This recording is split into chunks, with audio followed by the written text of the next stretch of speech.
Magandang araw po muli sa inyong lahat mula dito sa St. Paul Seminary Foundation.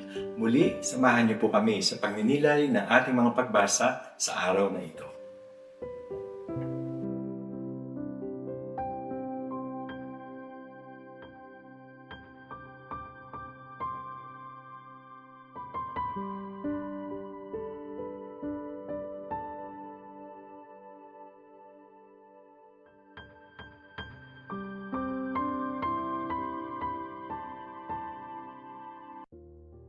Ang mabuting balita ng Panginoon ayon kay San Mateo.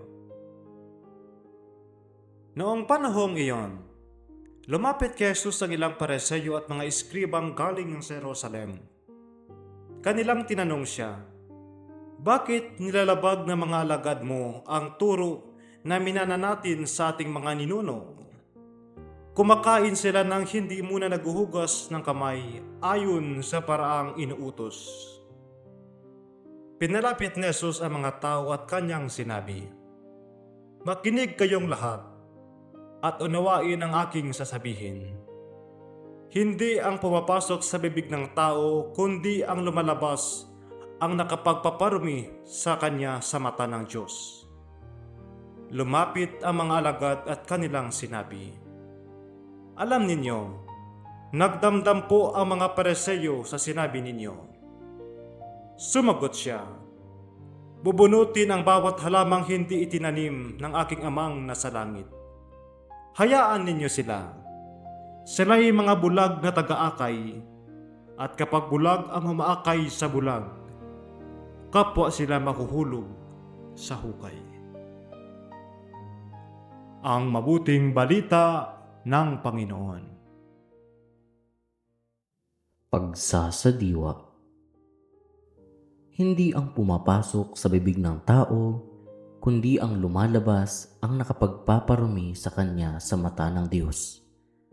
Mabigat at masakit na katotohanan ang sinabi ni Jesus sa mga Pariseo at mga eskriba. Mga mapagbalat kayo, dahil ang mga sinasabi nila ay taliwas ng kanilang ginagawa. Wala ring kabuluhan ang kanilang pagsamba dahil ang itinuturo nila ay batas ng tao. Nilinaw rin niya sa mga alagad na ang lumalabas sa bibig ay sa puso nang gagaling at iyan ang nakapagpaparumi sa tao dahil dito nagmumula ang masasamang pag-iisip. May pagpatay, mga pagnanakaw, at iba pang mga bagay na nakasasakit sa kapwa at humahamak sa Diyos. Dapat pakaingatan ng puso sapagkat ito ang sentro at pinagmumulan ng lahat ng pag-iisip at matinding saloobin ng isang tao at nagpapahayag ng kabuuan at katotohanan ng kanyang pagkatao. Kaya nga, mahalagang matutuhan ng mga tunay na tagasunod ni Kristo na huwag lamang basta humatol sa mga bagay na panlabas.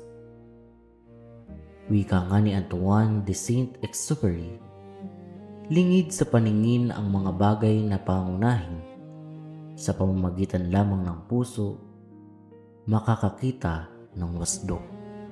Pagsasagawa. Ano ang sinasabi sa iyo ngayon ng bunting tinig sa iyong puso?